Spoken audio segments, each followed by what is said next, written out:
Welcome back to the Draft Prospects Hockey Show. Today we have a huge panel. We have Marco D'Amico. We have Blue Chip Prospect, who does incredible work at YouTube, and then Colton Davies from Daily Faceoff.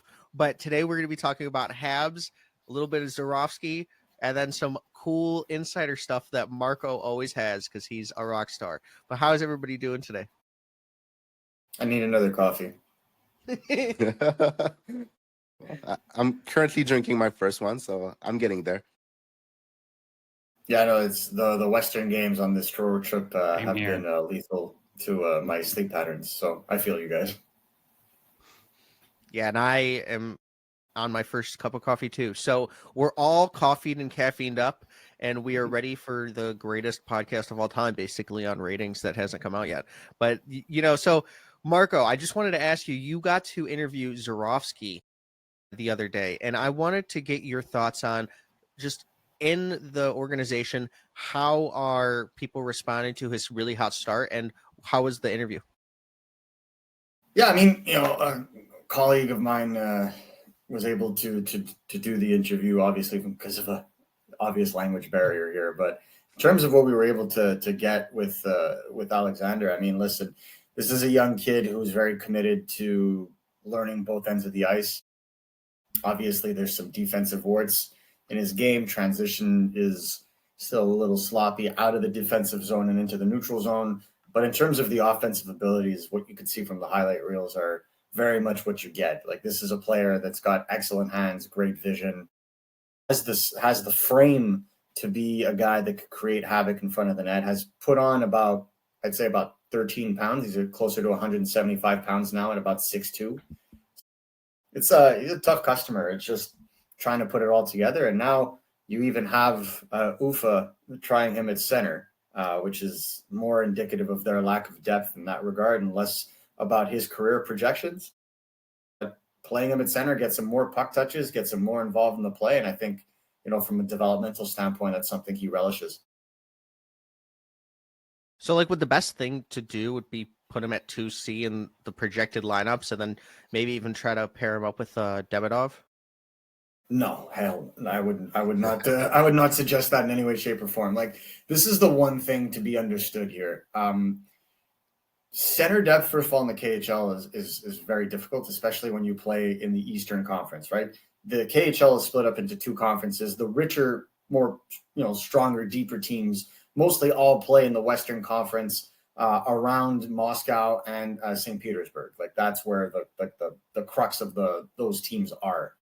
And then the Eastern teams are more of the less affluent, less rich teams. You look at Ufa, for example. There was an exodus in their team this year. Lost a lot of players. That's why you have a guy like Zorowski, who would normally be playing like 8, 9, 10 minutes a game, because KHL teams are forced to play U21 players, at least one, or dress them, in their lineup. So he could have been, a token dressed player, the 13th forward.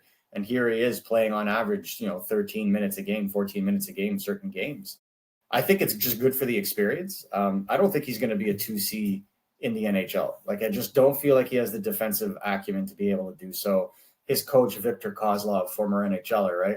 This is a guy who gets both ends of the ice. And he's been trying to teach him, Zorowski had one game where he was benched for the majority of the game because of 2 defensive blunders and 2 really bad penalties that he took in the first period. And then he was allowed to play like 3 shifts in the third period, and they scored 2 goals right off the bat. So, it's a little bit of give and take with players like that. And so they really want him to learn the two-way aspects of the game. Obviously, like I said, his conference not very strong.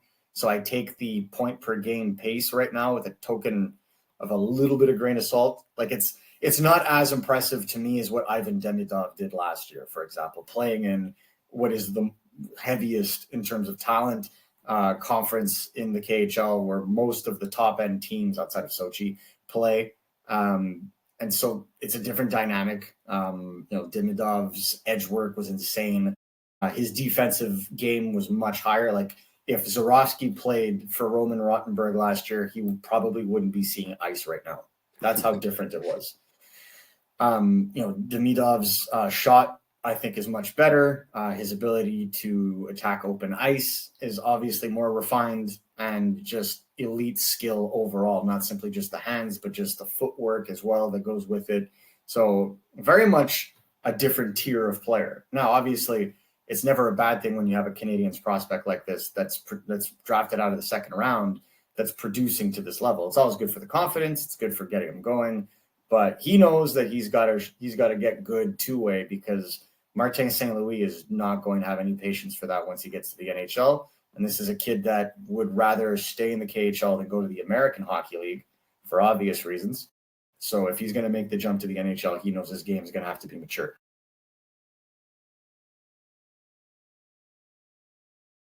Yeah, so Blue Chip, I know that out of the draft, you were talking about how he was one of the best puck handlers, and what have you kind of seen out of his game, and just any follow-ups for Marco? Yeah, I feel like, well, it's funny because a lot of what Marco just said is what I was writing right before this podcast. I was doing a report on him, so a lot of what he said is in my report. But basically, I feel like he's a little bit of a change player. Last year in the MHL, it was very, very junior style, a lot of space around him, so we didn't really have to like use his physicality or use his body to shield the puck. There was always like 5 or 10 foot around him where he could handle the puck and do whatever he wanted. And then when he went to the KHL playoff, he had to adapt his game, and he adapted pretty well. But then this season, he plays more of an NHL style, less of a junior style, in the sense that he plays close to the net. If you look at all of his goals, they're all between the dotted lines. Like, there's not a single one that's from the outside. It's all between the dotted lines. He makes plays to the inside. He drives the inside. He's not the best skater out there. He's not explosive. He's not, like Marco said, he doesn't have the edge work of Ivan Demidov, but then not many players have. So, like, he's not on the same level, but I feel like it's trending very well. Like, it's trending for a player that should have been taken in the first round instead of the second round. So for the Habs, it's fantastic, because not only they got Noah Dobson by trading their 2 first-round picks, but they also got a player that's trending maybe top 6 in the NHL in the future if everything goes well. Like Marco said, yes, there's some work to be done for the two-way game. There's some work to be done for his physicality, but I think the compete is there, the skills is there, the IQ is there. It's just like time. This guy was never a short-term project. It was always a longer-term project, and it still is. Yeah. That's not going to change, but I think he's trending exactly where the Habs wanted him to trend. Yeah. And I think that's exactly it. And, there was talk of him potentially trying to get out of his contract to come to North America as soon as this April. That was spectacularly shot down by agent Dan Milstein on X. And, one of the things I could tell you is the Canadiens are very comfortable where he's at. He's getting minutes. He's going to keep getting minutes, and his minutes are going to go up. He's being used in prime position, which is center at this point. He's being given a lot of reign to be able to maneuver offensively and try things out. On the power play, he's basically their quarterback when it comes to being able to run it from the left circle, right? Like that's where his bread and butter is right now. And I think by giving him those opportunities, there's less of a rush with Demidov, right? Like with Demidov, there was first of all, this future franchise player, B, there was an entire political situation in the backdrop happening with Ska as well. I'll never forget this. We found out that Ivan Demidov was coming because we were interviewing him, and he had to pause our interview mid-interview to sign his entry-level contract. Right? Like, there's no better way to fall into information than that. That's crazy. And we had to keep it under wraps until Ska made the announcement, because or else Demidov would have been stopped at customs in Moscow on his way to Istanbul in Turkey, and there could have potentially been some political blowback. They could have withheld him like they did Ilya Sorokin back in the bubble during the 2021 playoff, or the 2020 playoff, sorry. So it's just, they don't want to chance stuff like that. Well, you can understand the gravity of the situation with Demidov. Zborowski is nowhere near that level. Ufa is not in a position to play the games that Scott does. They're just happy to have him. You know, like it's a serendipitous moment that they happen to get this guy who this time last year wasn't even on Central Scouting's radar, and then finished the year fifth for European skaters on Central Scouting's ranking, right? So like you can see that there's been a sharp progression curve. The Canadiens are very comfortable where he's at. Nick Bobrov, their co-head of scouting, the one that takes care of mostly of European scouting, very active in talking to Zborowski on a regular basis after every game. Very grateful in that. And I think that, you know, when time will come, there won't be any drama when it comes to Zborowski coming to North America. It's really just a question of when he'll be ready to play that kind of NHL game. And there's really no reason to bring him to North America right now anyway. Like you said, the guy he's playing minutes. I think yesterday he played like 17 minutes in the game. So, I mean, that's plenty of minutes against pros. So it's really not an issue. And he's being coached by an ex-NHL player. So he's in a very good situation. Yeah. Like it sucks for Salavat Yulaev that they don't have money and they don't have other players. But I mean, in the same time, it's very good for Zborowski. He's getting a ton of experience. Yeah. So really no reason to bring him here. Yeah, exactly. I mean, like it's the same thing. Like people used to say the same thing about Matvei Michkov playing for Sochi instead of Ska when he was in the KHL, but it afforded him so much more playing time, right? Like you don't play with the best players, but I don't really. If I'm the NHL team, I couldn't give a rat's behind if you played with star players.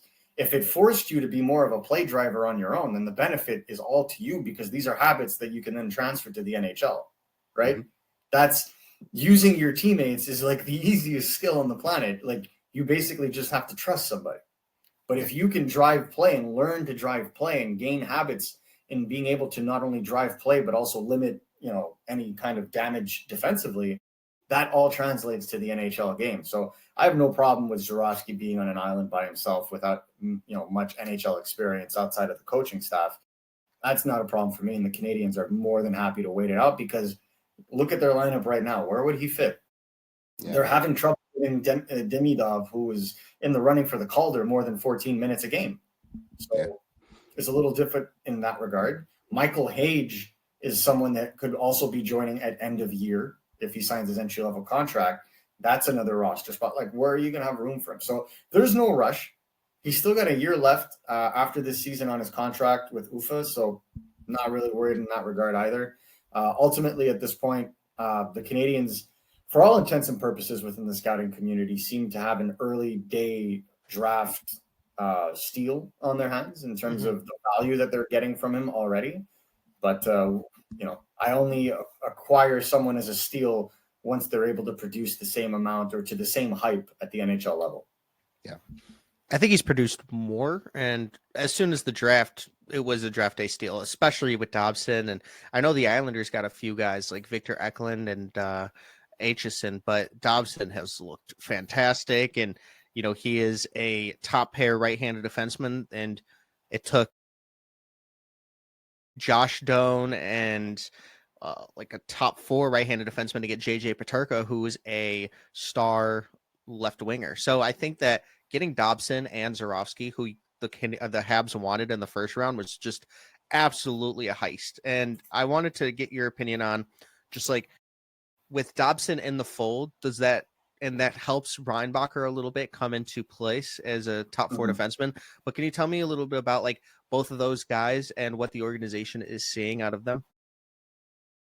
Well, I mean, Dobson, they see a silent number 1 defenseman, right? I think it's for Canadiens fans, you know, a lot of them were willing to drive Mike Matheson to the airport if ever he got traded because he had such a polarizing impact on the team. Yes, he was playing 27 minutes, 25 minutes a game, but some of the decision making on his breakouts was so egregious that they would be just like highlight reel turnovers that would result in goals.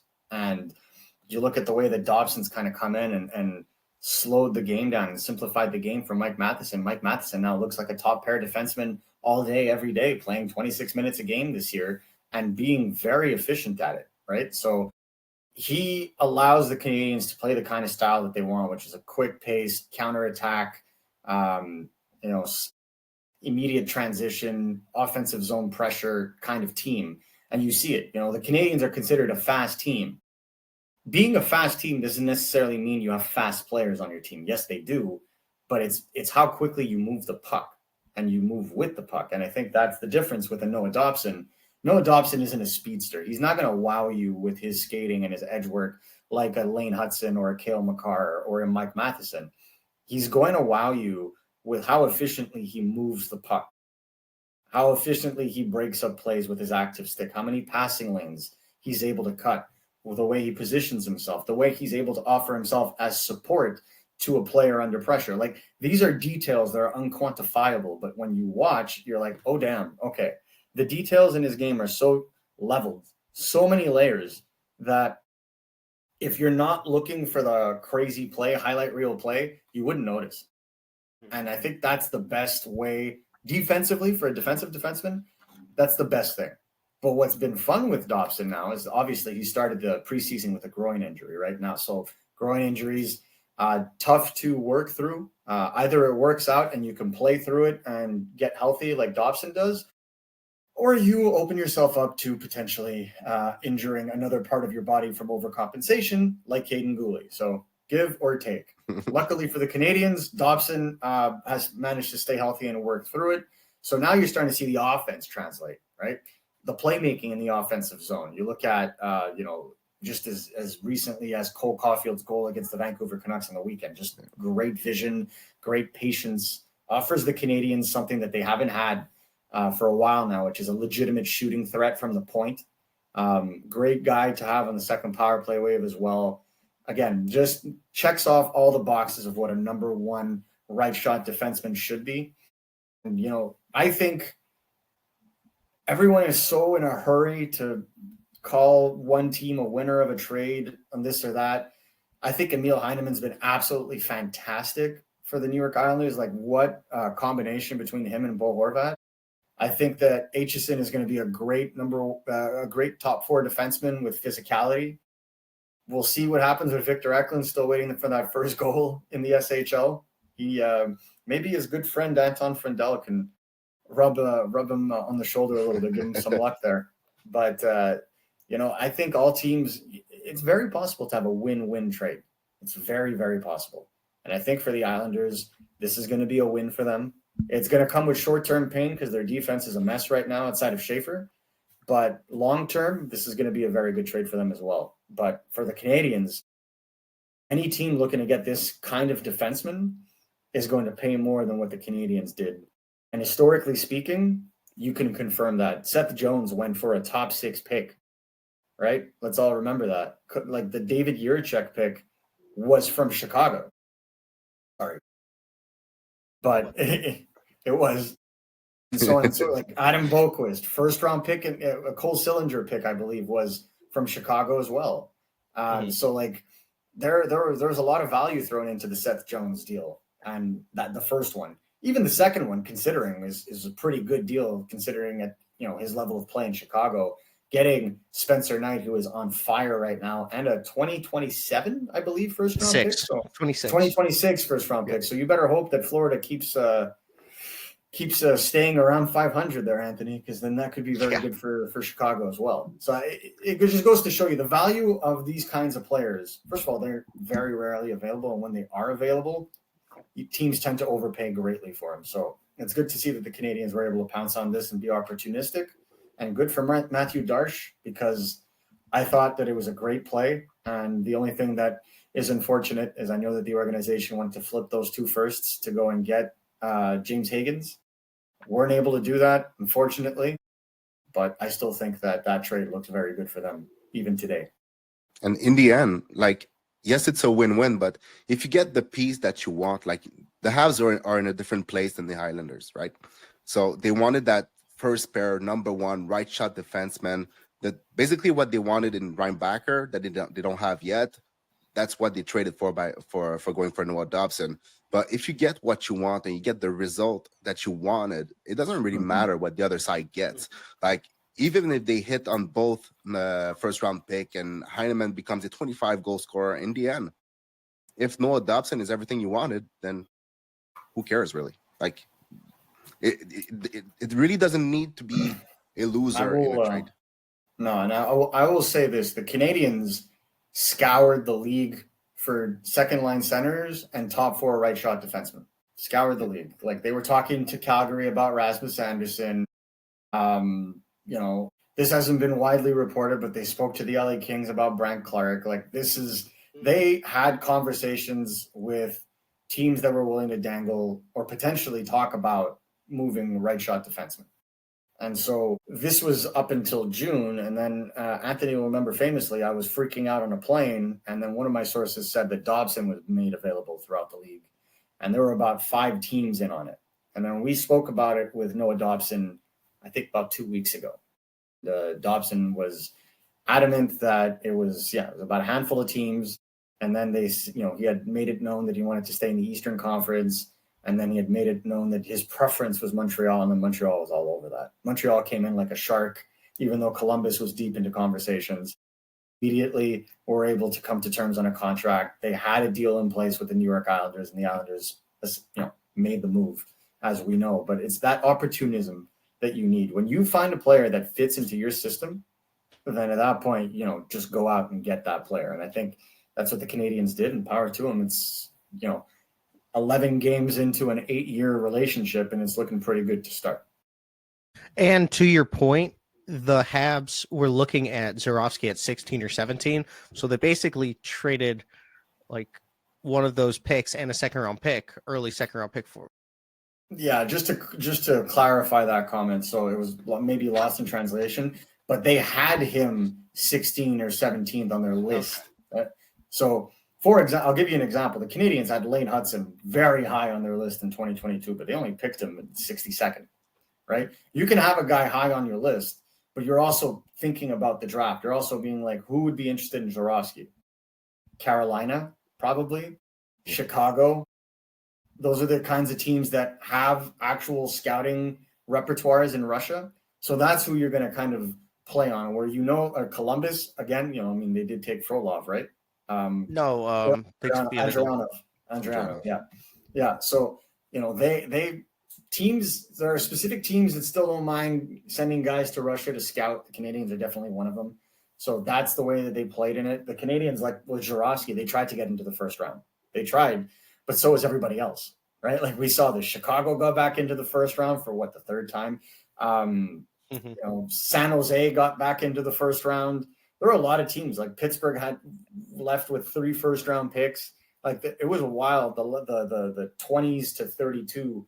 There were a lot of trades in that range, and so the Canadiens couldn't find a deal, and so they came to an understanding the night after night 1 and in the morning into night 2. They knew that San Jose was not going to be taking Zurofsky, and so then after that, Carolina was up, I think, at 34th, and that's when they made their move.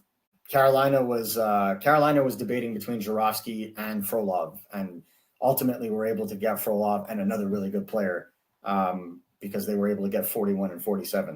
That generally, 41 and 47 generally gets you into the late 20s, early 30s of a first round.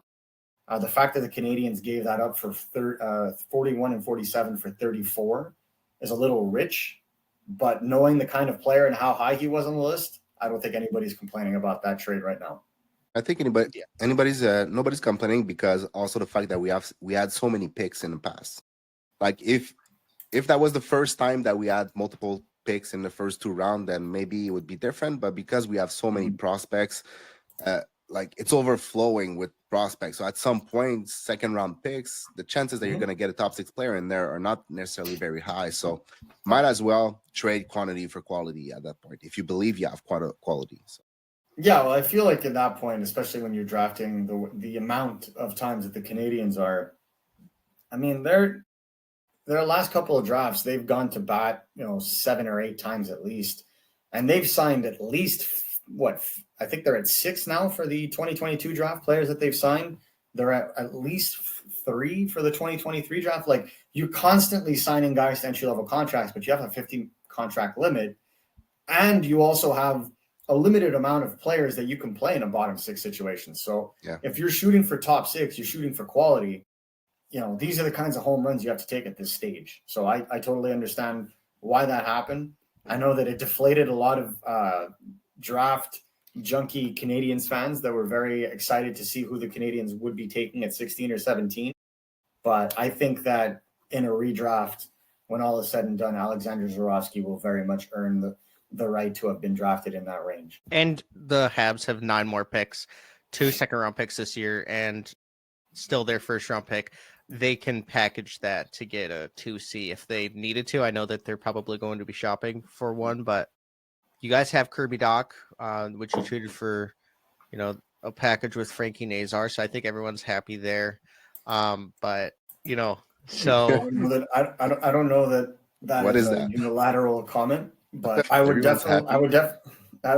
definitely not say that everyone's happy in that regard. I think the Canadiens would like to see Kirby Doc take another step and stay healthy in the process. But I would definitely have to say that when it comes to what they would like to do, they definitely like to shore up the center position, be it a 2C or a 3C.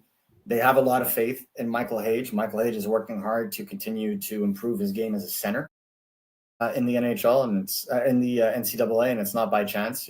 Getting bigger, working on faceoffs in the summer, watching a lot of tape to improve the two-way game, and also from his play at 5-on-5, being able to get to the middle of the ice and attack the high danger areas with more regularity. So these are all transferable skills for a center in the NHL, and it's not by chance. So the Canadiens have invested a lot in trying to get him there.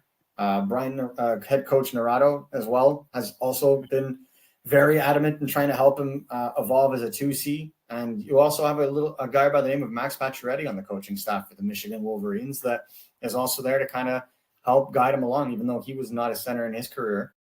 Just kind of talk to him about the expectations of what he's about to walk into at the end of the season. So this is a guy that's preparing for the NHL, but at the same time, if you're the Montreal Canadiens, one of the things that's plagued them in past regimes is putting all their eggs in one basket and hoping that a prospect become their savior. I know that the Habs might be, like, let's say, a 2C away or a couple pieces. What do you think brings them to that Stanley Cup contender? What kind of move? Would it be a Kadri, or do they need something more significant, or 2 players? I think there's a reason why there's enough hype on Ivan Demidov. He's made Oliver Kapanen look like a legitimate offensive threat, even though all the numbers and analytics point to the opposite, right? And I think he's given the rub to a lot of good players at 5-on-5. I don't find that they've helped him produce offense at 5-on-5, but I think this is a guy that if you put him with legitimate top 6 talent, will be able to produce magic on a regular basis. I don't want to see the Canadiens break up the first line that they have because it is excellent.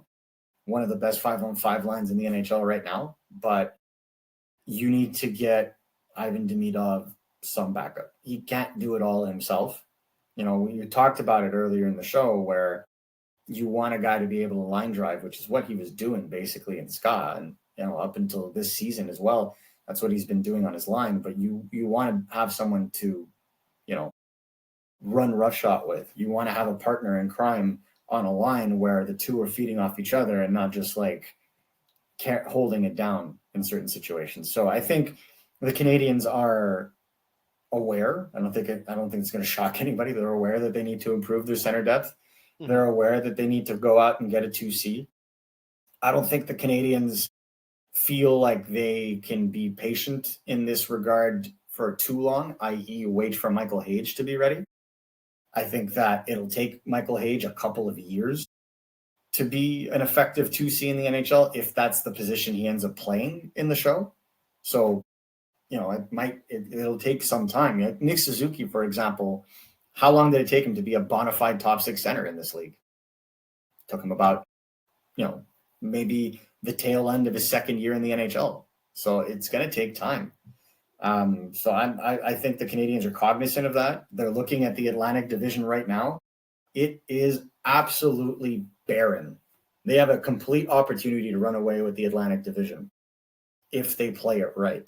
Because you look at the Ottawa Senators, Ottawa doesn't have many assets to make them better. Any expendable assets, rather, to make them better. I doubt they trade Carter Yakimchuk. Their first-round pick is forfeit this year. Like, they can't really improve much. Tampa can't really improve that much. What are they going to? They're going to trade a first round pick in 2029? Like they don't have much. They have Sam O'Reilly, a couple of other B prospects, and that's basically it. So they're not going to be able to make a huge splash. Neither are the Florida Panthers at this point, especially with all the injuries that they've had. So and the Leafs again, like unless they're really willing to dangle Easton Cowan, I don't see them making a major addition. So the Canadiens have a lot of runway here if they want to take a run at this and take over the Atlantic Division. And so that's why I don't think they're in a rush. But if the right opportunity comes along where the player is either the perfect fit or very age appropriate with some cost controllability and whatnot, I think the Canadiens are going to be very aggressive in that front, the same way they were aggressive with Noah Dobson. Yeah, I have to agree with what you're saying, because in the end, I think that the Habs, they need to have a vision where they go get a 2C to like as a stopgap for Michael Hage, because like even if at the end of the season you put Michael Hage into the lineup, he's not a 2C right away. Yes, he's doing well in Michigan. He's like 2 points per game or something like that, but doesn't mean the guy is ready for the NHL. I think he's getting there. I think he's looking very good, but he's not ready for the NHL no matter what. Especially if you're going into the playoff, you want another guy that like that's going to be centering your second line with like 2 games under his belt. That doesn't work. So I would have a guy that has more experience so you can ease him in. And it's not like Michael Hage, you can't put him like on the left wing, let's say, with on the second line, let's say next year. So if you have, let's say, a Kadri centering your second line and you have Demidov on one side and Michael Hage on the other side, so you can ease him into the NHL, that's much better than just going all out and Michael Hage second line right away. Yeah, the Canadiens aren't at that stage anymore where they could try those kinds of experiments. It's just really unfortunate. So I don't think that they're in the business of doing that. Like I said, they're having trouble giving Ivan Demidov at this stage more than 13, 14 minutes a game. So what would Michael Hage's situation look like, right? It would be even less. So I'm of the ilk that all things in due time, but Martin St. Louis is too much of a competitor, and Kent Hughes and Jeff Gordon are way too aggressive for me to believe that a 2C trade is not done by the trade deadline. That's the way I see it. Now, are they going to throw themselves at the first players that are made available? Probably not. I could tell you that Kadri is not on the Canadiens. The Canadiens aren't on Kadri's no trade. Does that mean the Canadiens are going to throw everything in the kitchen sink at the Calgary Flames to pry Kadri out of Calgary? I don't know about that. I really don't know about that. It depends what the market looks like, right? We know that the Calgary Flames are looking for young right shot centers and young left shot defensemen. Well, the Canadiens have those in abundance at this point. So they can play ball with them. The question is how much? Because if you're trading for a Kadri, the 2026 first round pick is obviously on the table. With protection, fine. But what are you adding to that? And I think that's the issue. Is there retention involved? Would the Canadiens demand that they eat a little bit of salary so that the $7 million doesn't scare off everybody, considering that the term goes to age 39, right? Like these are the conversations being had. So what I can say is that, yes, there is interest from the Montreal Canadiens if ever Kadri were to be made available, but think of it like going to an auction house. Yeah, I really like that painting, but like the first bid is $2 million. Maybe I'm not going to follow that, So that's where the Canadiens are at. The desperation level isn't there yet. Had you asked me last year this time if Dylan Cousins was going to no longer be a member of the Buffalo Sabres, I wouldn't have seen it coming. But some players become available throughout a season, and that's when you jump in on it. And so I think that the Canadiens have a good idea of some of the teams that are going to be dropping out, especially with the strength of the 2026 draft, which Prospect Don and Blue Chip can tell you more about. But I think that ultimately the parity that forced the NHL to clamp down on trades in the summer is going to be exposed now with actual results in bank, where teams that are teetering off, that are no longer in the running for a playoff spot, are going to consider a reset, shutting it down for the season, trading off some of their other elements. And there are also teams that may just openly decide to blow it up. I'm looking at you, Boston. When it comes to those teams, if ever you do see a fire sale, and Calgary Flames are in on it too, the fans are begging for them to blow it up, right? Leadership not so much on board yet, especially with a new arena coming in 2027. But I think results could eventually convince them, because the last thing you want to do is open up a new building and be one of the worst teams in the NHL for years, for multiple years in a row. There are a couple of teams to watch for. One team that really is interesting to me are the St. Louis Blues. The St. Louis Blues have undergone some sort of what you would call a silent retool over the last couple of years, trying to get their defense to get a little younger, bring in a lot of youth on the wings. But I think that they may be forced to put this into higher gear, considering the age of their defense. Like Colton Parayko, as much as I appreciate him, is not to the level that he used to be. Justin Fox, same concept. I think Cam Fowler has been good for them, but I don't know about that extension. So we're gonna have to see in St. Louis if they decide to blow it up. I know the Canadiens were very interested in Jordan Kyrou this summer. Could they return back to that kind of conversation and see if if a 2C isn't available, what if Kyrou is available? Stuff like that. And I even wonder, and I think this is the would be the crown jewel for the Canadiens, if ever Robert Thomas were made available, the Canadiens would be just all over that. I think a lot of teams would be over that. But I don't think that a lot of teams would have what the Montreal Canadiens would have for St. Louis to be able to execute on that. Yeah, that's true. Especially if they're looking for right shot defensemen. Right shot defensemen, young centers, one of the things that I've been talking about to a lot of people is Oliver Kapanen is making himself look like such a tradable asset right now, because third and fourth line centers you can go and get. But if you can utilize a kid that's trending well early, where his value starts to peak in order to go and get yourself a second line center, that helps too, right? And it makes it look good. We've seen prospects peak, be used as trade, and then the team that traded them, that got the player, ended up benefiting greatly from that. So I'm not saying they absolutely have to trade him. No way, shape, or form am I saying that. But if you're going for a legitimate 2C that's going to be dynamite like that, and then you have Michael Hage coming in that you could put on the third line, do you really need a Kapanen? I don't think so. So it's things to think about when you get into the weeds of this stage of the Canadiens rebuild, and I think that's what makes it the most interesting.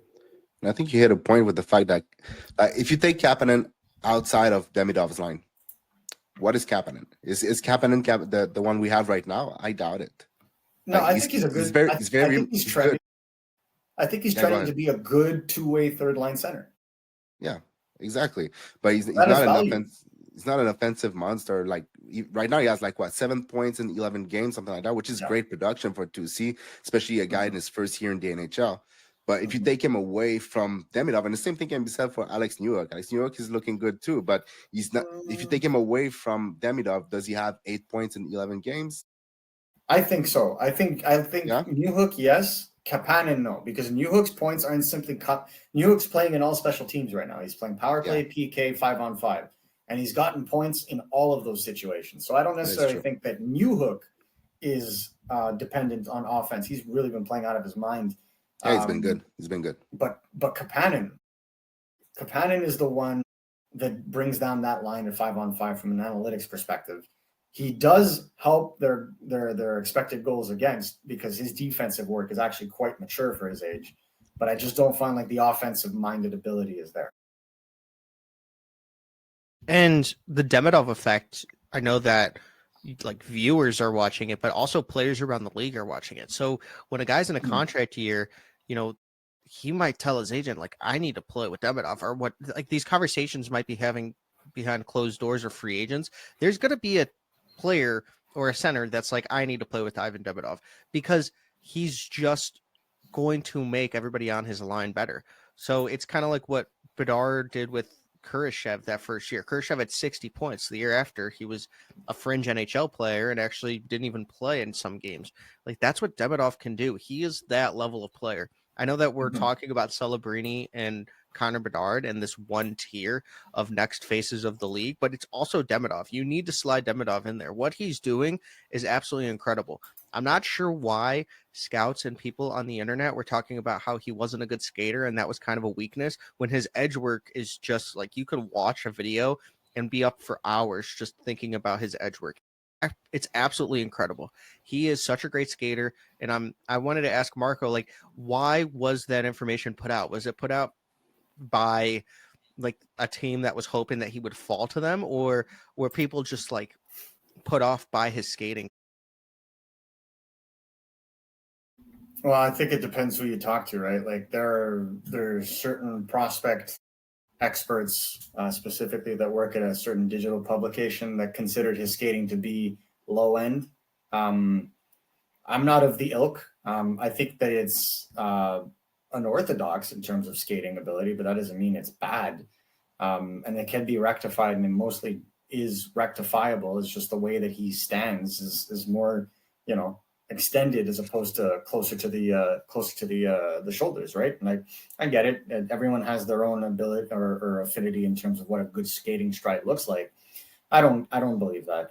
In terms of getting like the knocks on him, whatever. It's the draft. Everybody does that. Character concerns. What's his size? He doesn't play hard. Oh, we didn't get to see him much. Oh, he played in a Russian junior league. How good could he possibly be? How do you evaluate that?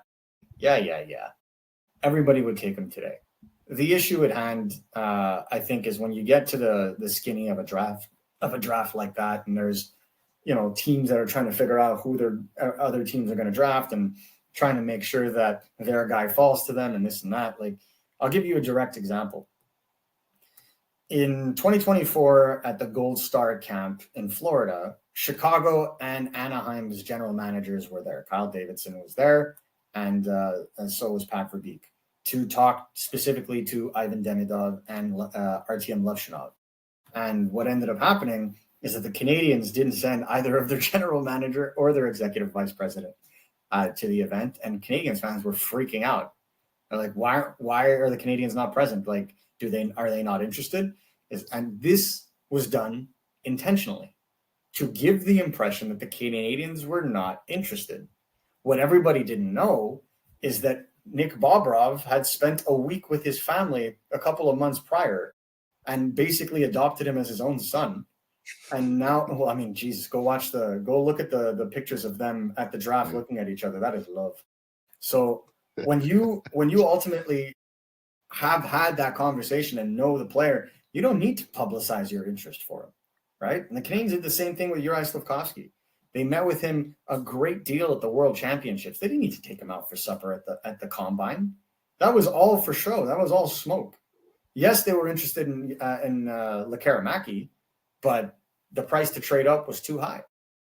Other than that, Shane Wright, Simon Nemitz, all that was just a smoke show. It was Juraj Slafkovsky all the way, even though I got duped and was told that Shane Wright was definitely still in the cards.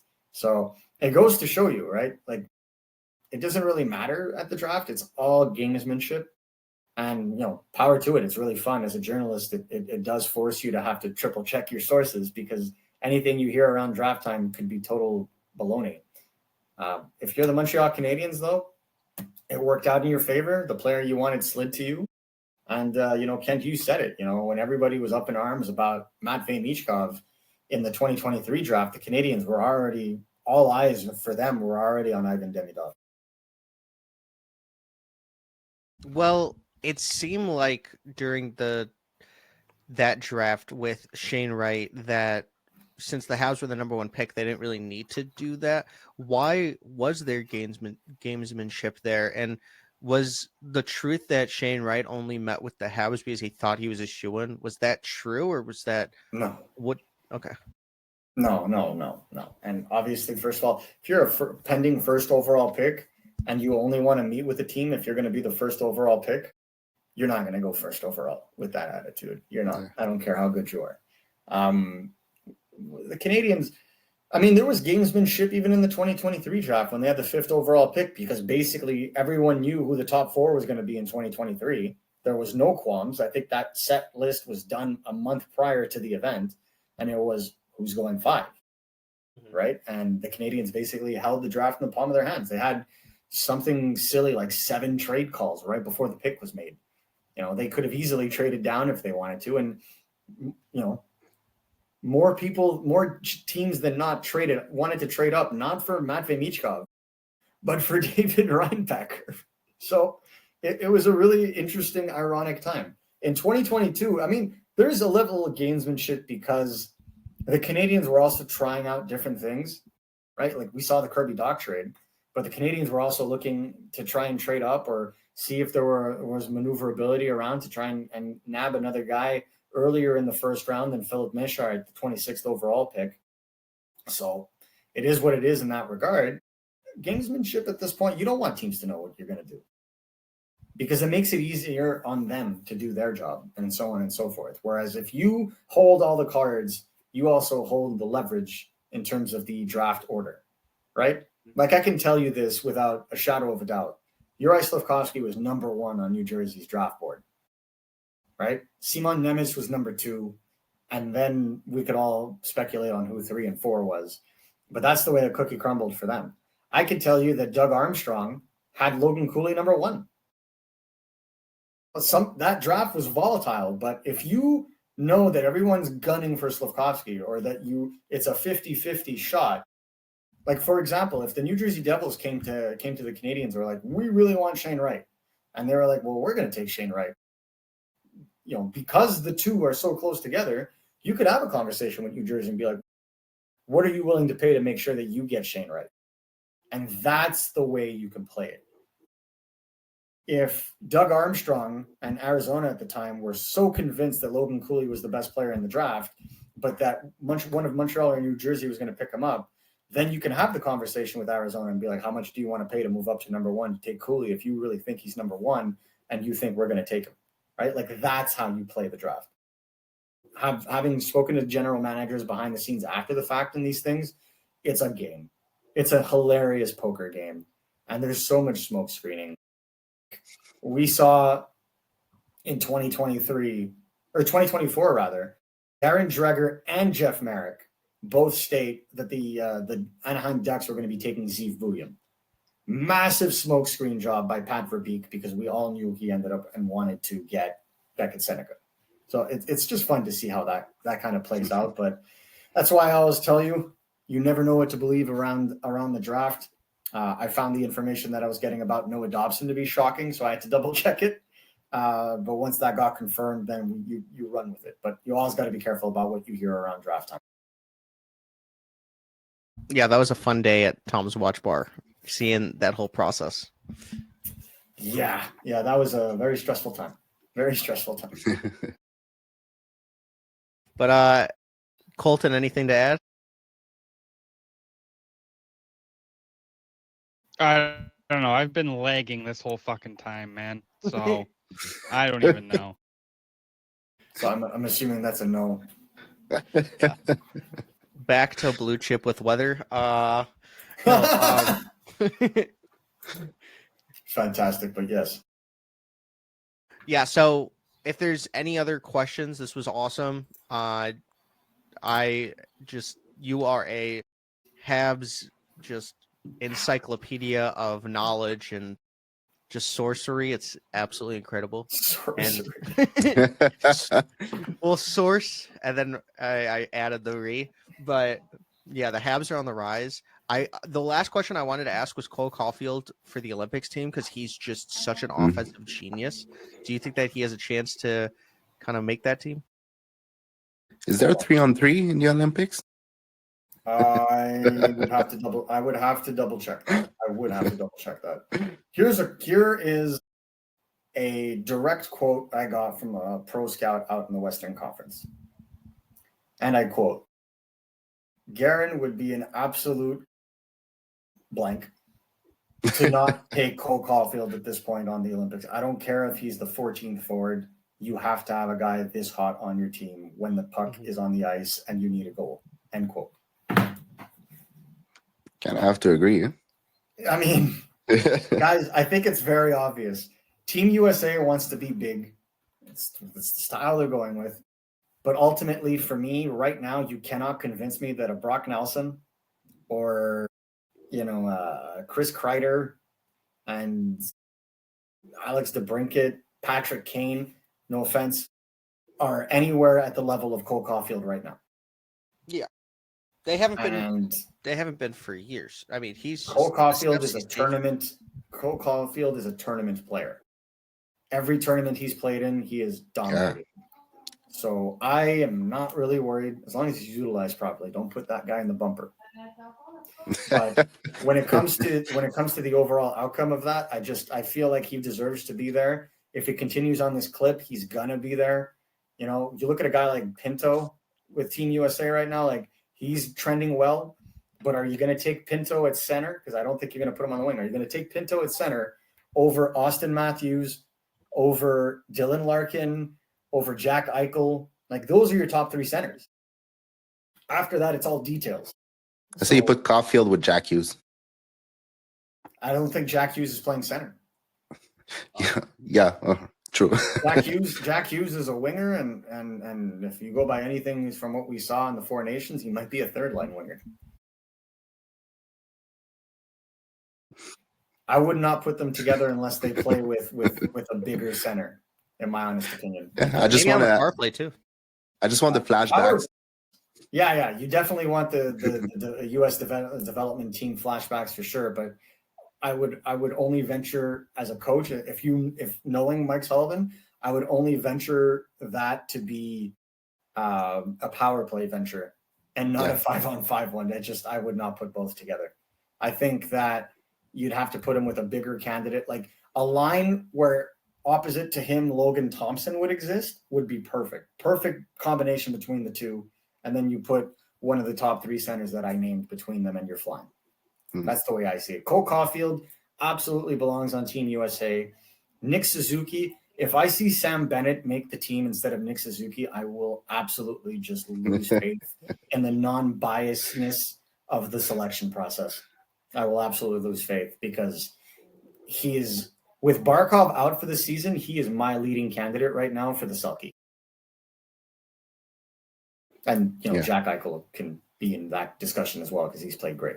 But he's leading the charge for me right now. It's him and Eichel neck and neck. Yeah, that's a good one. And I wanted to ask, because we're on this topic, Spencer Knight, do you think that the hype is real with him making it to the Team USA? Oh, I mean, maybe not now. When Hellebuck starts to nosedive a little bit in performance, he has a shot. But I mean, the Team USA has the deepest goalie pool in all of hockey right now, or at least all of the eligible teams in hockey right now. The Russians are actually quite good. But you look at Hellebuck, Ottinger, Swayman, it's just you can't really look away from those 3. And then there's others. Never mind just Spencer Knight that are in that discussion as well that are just excellent American goaltenders. So he's there. It's like Lane Hudson. He's there, but there's just too many that do the same thing as him that are right ahead of him. And that's the reason I don't think Lane Hudson is going to be on this team, no matter, even if he's second in scoring for defensemen right now in the NHL. Just don't see it. I think a guy like Jake Sanderson is a little bit more complete. A guy you can use a little bit more of a defensive role while Zach Rowinski and Quinn Hughes run roughshod on the left side offensively. It's unfortunate. It's just the way the thing is right now. Will it maybe change in the future? We'll have to see. But in these kinds of tournaments, I get it. Should he be one of the 8? I believe so. But they want to play different styles. You need different kinds of players. That's just the way it is right now.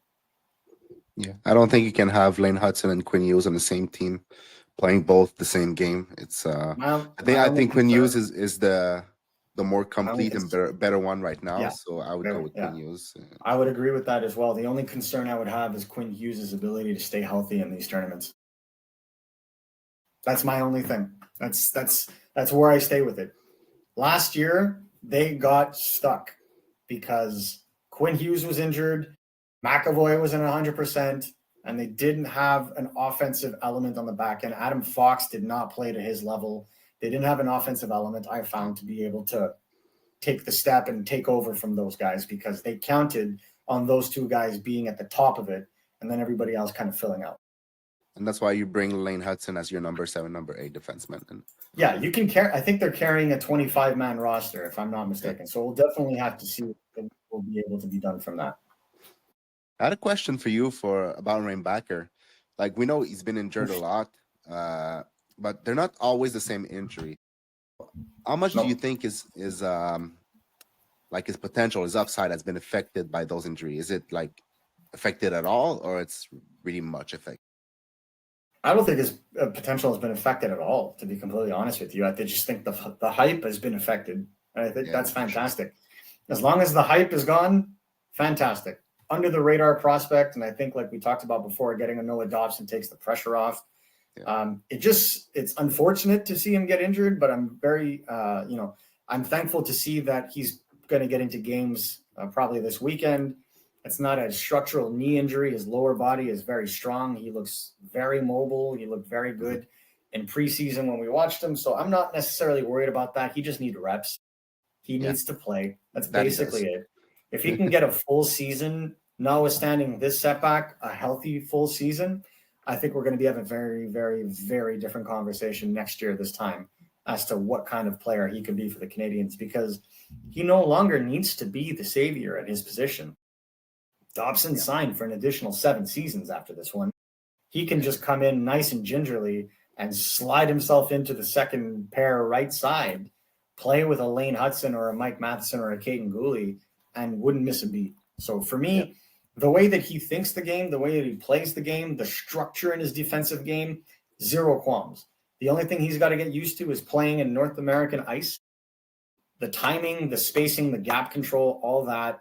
And if he can stay healthy, he'll be just fine. The only concern I've ever had from him is that he doesn't protect himself well yet. That is also the repetitions part.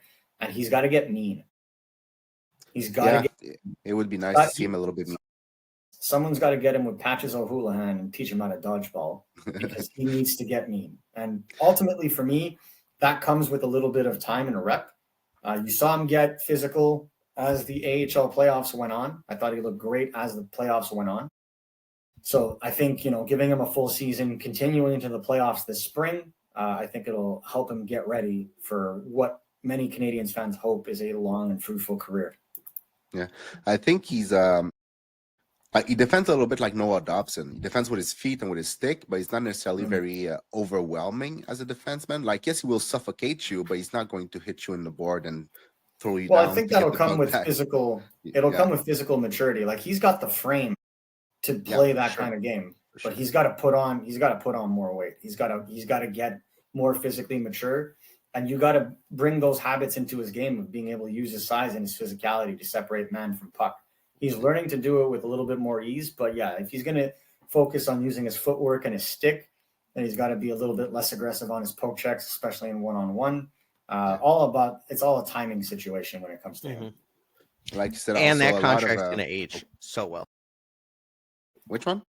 Dobson. Okay. Yeah. I think so. Yeah, I would have to agree. But thank you so much for coming on. I think we're pushing an hour. Can you just tell everybody in the camera like what you got going on? I know there's a couple things there, so just tell everybody what you got coming on next. I've got what I've got going on next. Well, I mean, at RG Media, we have various interviews with a lot of NHL players, prospects, coaches, Chicago Blackhawks fans. We'll have a Roman Kanserov interview coming up probably in the next couple of days. On my end, we have the Star and D'Amico podcast for any Canadiens fans out there. Daily content in regards to that, and you can find me on Twitter at MND'Amico. And the Processus too. And the Processus, because I'm literally repping BPM Sport as we talk about. So I just don't necessarily. Yeah, I was going to say I don't necessarily promote French content on English media, but there is also, if you speak French and are interested in prospects, we also have a Processus at BPM Sport. Well, I'm saying it because I know that on my channel, even though it's English, a lot of people talk to me in French. So I know that there's a lot of French people who watch English stuff when it comes to prospect and Montreal Canadian stuff. Yeah. So might as well put it out there. Absolutely. I've got a lot of flip-flopping between all of my podcasts.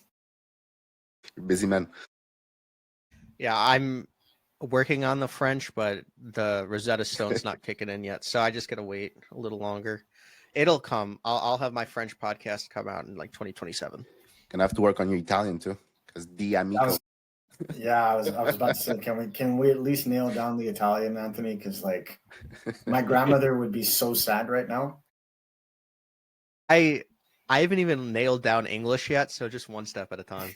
I was about It's to a say. process. Now you know how I feel when you got like 3 or 4 languages in your head and you're not sure what to use as a word. It's fantastic. You're in the middle of a podcast and you're just like, oh, he's doing the forecheck, but instead you're like, he's doing a check avant. And you're like, wait a minute, whoops, wrong language. Or I like do that all you're the time. talking. Well, I'm Yeah. sitting there talking to Sean Starr sometimes, and we're like, oh, I was in the spogliatoio, which is dressing room in Italian. And he's like, what the hell did you just say? So I get you. Languages are confusing. Just make sure you nail one. Yeah. And Colton, anything else?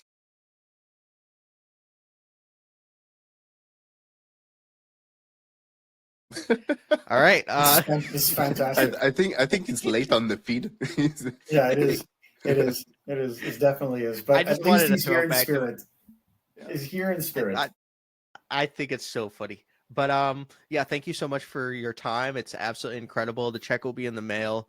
And yeah, thank you guys for tuning in and watching. Subscribe to all of their stuff as well as mine, because we're the biggest podcast in the world right now. So thank you guys.